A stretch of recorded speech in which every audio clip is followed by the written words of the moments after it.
Hello, everyone, and welcome to the Cap Room podcast for June 1st, 2025. This is episode number 1, talking about the New York Knicks salary cap situation.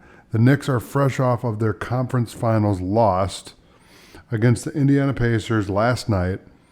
And so let's do a deep dive into their salary cap situation right now. We're going to head over to fanspo.com and take a look at the trade machine and cap manager to kind of cook up a couple trade scenarios that the Knicks could do to retool their roster. Okay.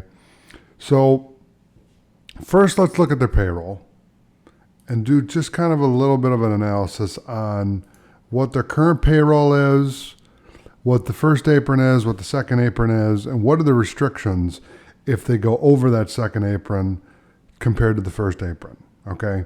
So you can see right here we're at $199,700,000. So $199.7 million, just under $200 million in payroll. You'll notice that the first apron is going to be $195.9 million,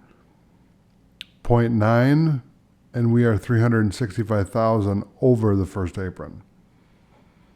The second apron is $207 million. Okay, now we're going to look at the frequently asked questions about the cap. So if I open that up, we can look at the first apron calculations, second apron calculations, and then also what are the punishments for going over. Okay. So for the second apron, teams exceeding the second apron threshold face even stricter restrictions than those exceeding the first apron, such as ineligibility to use the taxpayer mid-level exception, prohibit from trading future first-round picks that are 7 years away, restrictions on aggregating salaries and trades, using trade exceptions from previous years, ban on using cash in trades, limitations on signing buyout market players. So why is this important? Well, a couple things. One, you lose your mid-level exception, a taxpayer mid-level exception if you're over the second apron. You're not allowed to trade future first-round picks that are 7 years away. You can't aggregate salaries. This is a big one. Okay. What does aggregating salaries mean? I'll give you an example. So let's say that we wanted to get Kevin Durant. Okay. So right now we're under the second apron. The Suns, however, are way over. So all we can do, if we're both over the second apron, is we can do player for player. So for example, I could trade Karl Anthony Towns to the Suns for Devin Booker. The reason why this works is the salaries are exactly the same. So this should clear with no problems. Okay? Come on, trade machine. Okay, let's try this again. So if I trade Devin Booker straight up for Karl Anthony Towns, I'm not aggregating any salaries. I am just basically, give me 1 second here. For some reason, my link here is all messed up. Okay, so let's try this again. So I'm going to trade Karl Anthony Towns for Devin Booker, straight up, as an example only. We're not going to really do this trade. This is just a demo. So we're going to trade straight up so you can see incoming, outgoing. It's exactly the same amount. It should clear with no issues, and it does, because we're both sending out and sending in the allowable amount.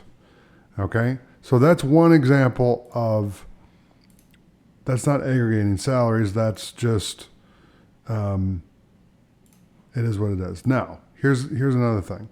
The Brooklyn Nets are a perfect example because they're way below the luxury tax and below the cap line. So if they wanted to take on Kevin Durant.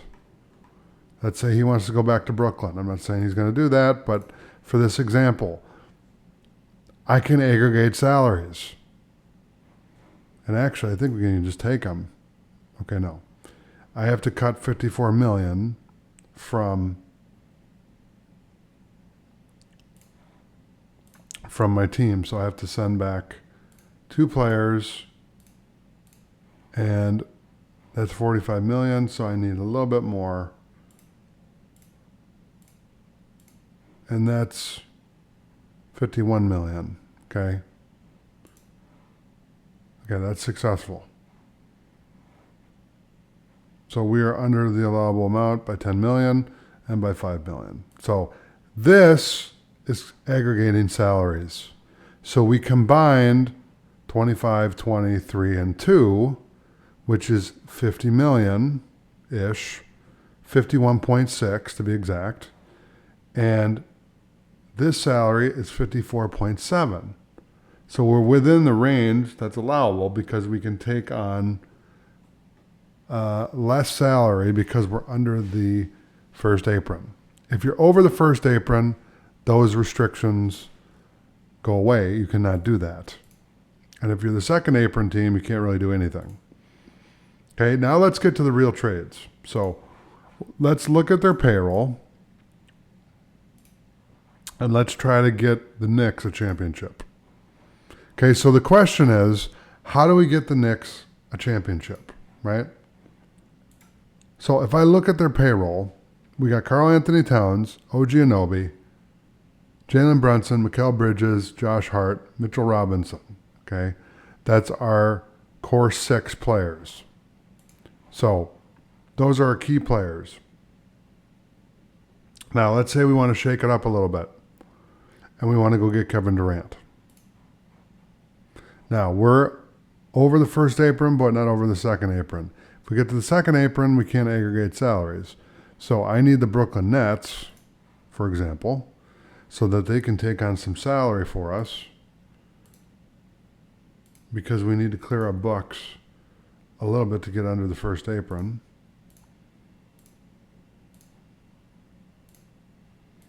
And we have to do a 3-year deal to do a sign and trade. Per the CBA, you have to do at least 3 years. So we're going to do that, and I'm going to trade him to the Nets. Now let's see if that works. It does. Okay. And then the Suns, so we are 10 million. We have 10 million under the first apron. And we have a bunch of cap holds, but I can renounce these for now. And once you renounce them, you lose their bird rights. So, but also it clears up cap space. So it makes us a below the cap team by a lot because you see we're at 184 million now. Okay. So there are some benefits of doing that. So now when I try this trade, we are 18 million. We can take on 18 million. Okay, so if I trade OG Anunoby, that will get us to 58 million. And that will get us Kevin Durant. So I can send him to Phoenix. So let's get Kevin Durant.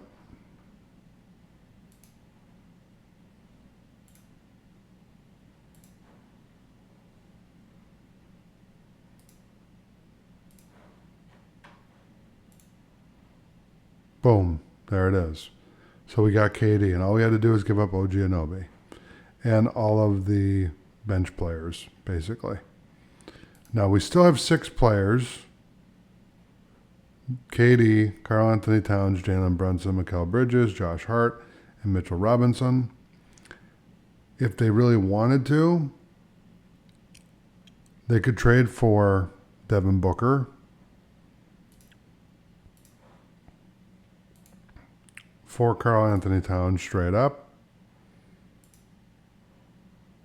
That's a money for money deal. Okay. And let's say Cat wanted to stay there. and he wanted to play with Booker and Durant, then we'd have to trade all these guys, and we might not have enough to clear it. I think it's close. No. So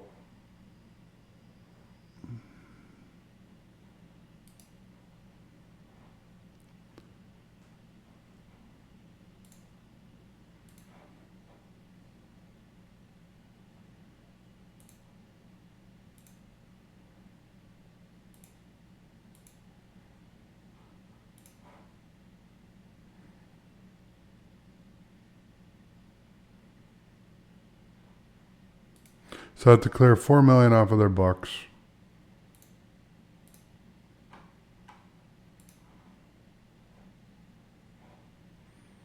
All right, well, you get the idea. We got Durant on there. I'm going to clear this out now. Let's look at another piece that everybody's talking about. So we got the Knicks, we got the Nets, and we got the Bucks. So let's send Giannis to the Knicks and OG Anunoby to the Bucks. And these guys to the Nets.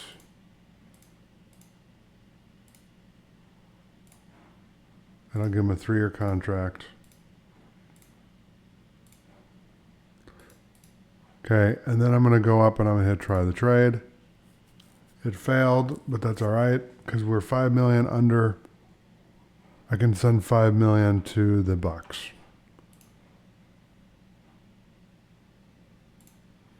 So let's give him let's do $6 million so we can get him across the finish line. Okay, I'm gonna hit save. We'll send him to the Bucks, and Giannis is a New York Knick. Boom. So let's say that the Brooklyn Nets wanted to get involved, and they want, well, the Brooklyn Nets don't really matter in this scenario. So you got Giannis, Karl Anthony Towns, Jalen Brunson, Mikal Bridges, Josh Hart, and Mitchell Robinson. So we are 6 deep, and we have a legit big 2 at least. And what you could also do is you could send Karl Anthony Towns to Phoenix to play with Devin Booker. And Durant could play for the Knicks. And this is a pretty straight up trade. You might have to add a piece or something, but for the most part, okay, we're 700,000 over. So I have to send 700,000 to the Suns, and then we're ready to go. So I'll sign this guy to a 3-year deal because that's what you have to do for a sign and trade. And then I will send him to the Suns. And now we got Durant and Giannis on the Knicks.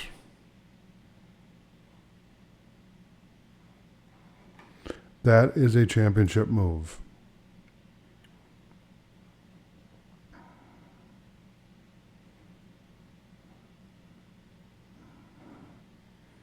That would be a great move. I would love to see that, actually. So those are some of the moves that the Knicks can make.